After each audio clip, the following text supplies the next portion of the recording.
Shocking scenes of war can stir a lot of emotions for adults and young people. Children may want to talk about the images even if they don't fully understand what they're seeing. It's important parents give children a safe space to discuss their concerns without forcing the conversation. Here to share more on this topic is parenting coach and expert Katherine Sellery. Hi, Katherine. Welcome back to the show. Hi, thank you. I'm so happy to be here. This is a tough topic, and obviously, with what is happening in Russia with the Ukraine, there's a lot of stuff going around on social media, on mainstream media, and you actually have 4 suggestions for us on how to talk to our kids about what they're seeing. Let's start with the Mhm. first one.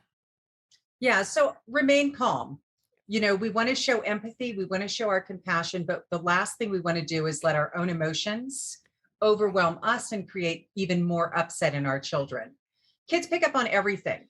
They're going to detect if we're afraid or angry, confused, feeling sad. The first thing we need to do is acknowledge our own feelings, stay grounded and centered so that we're not merged or overwhelmed by them and make it worse for our kids. So we get to model what it looks like to be concerned for other people, to have compassion for the people in the Ukraine without creating more anxiety and distress in our children. So we can teach them some simple breathing techniques, that one that they use in the military where you basically say, let's go. If they're really upset, Right. breathing in, 2, 3, 4, hold, 2, 3, 4, breathe out, 2, 3, 4, 5, 6, and just keep repeating that. And it can be amazing how well it'll ground you, it'll Yes. ground them. I do a lot of yoga, Catherine, and breathing is a huge part of it. And I've actually done that Okay. with my son. He's a competitive swimmer, Wow. and it helps calm him down and just get centered. If nothing else, I mean, the physical act of breathing helps, but also just taking a moment and clearing your mind and saying, okay, let's reset. Let's not, get all caught up in this panicky feeling. You also Absolutely. say, let your kids lead the conversation. Does that mean you should wait for them to bring it up? No, I think it's important that we talk about it, but we don't lead it in the sense that we start to fill their head with how they should feel about it. Yeah, Yeah. because there's no right way, wrong way. Some kids are going to be worried, some kids are going to be curious. And it's okay, whatever's coming up for them, we acknowledge it, we validate their feelings, and we make room for the conversation by letting them know that you want to listen, that you are interested.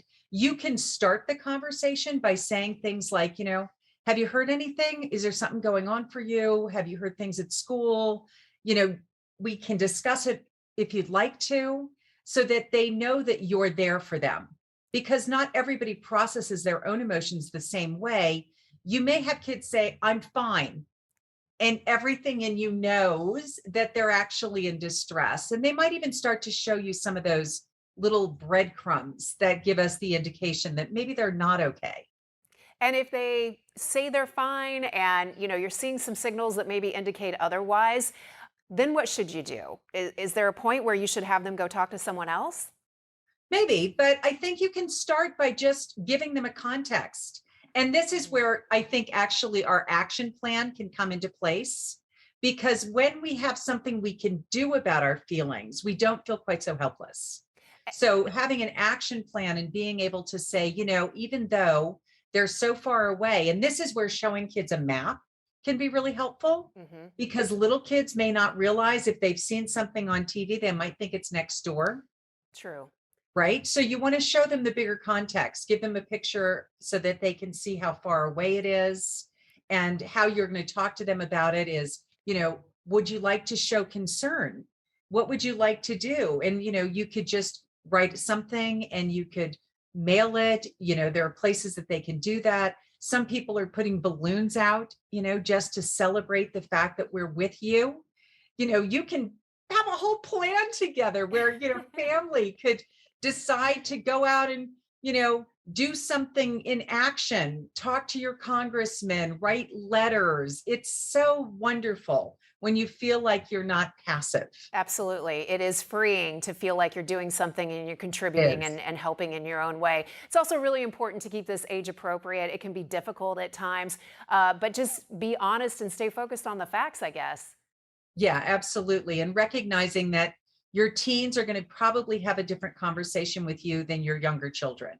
And if you have a family with lots of kids, you may actually want to be having separate conversations, Right. because the conversation you're going to have is different with each one. And you might even be saying things to your older children about, if the little ones are asking you for something about this, let me know too. Right. I'd like to be a part of that conversation as well, so that they don't feel like it's up to them to know the right thing or the wrong thing. It might even worry them. One thing I'm running into with my son, he has limited internet access, but of course he's 14 and he loves TikTok. And he Sure. will see these, 7-second videos and he'll come repeat what he has seen in this video. And I just have to say, honey, that's not true. I mean, Yeah. it's a nice little sound bite, but it doesn't work. So I guess we got to help them navigate that world as well. Absolutely. They're Thanks. getting so much information from social media, and so much of it is just, contextualized in ways that we would prefer it not be. Absolutely. Thanks so much, Catherine. We appreciate it. Where can Yeah. we go for more information? Consciousparentingrevolution.com. Thank you. Thank you.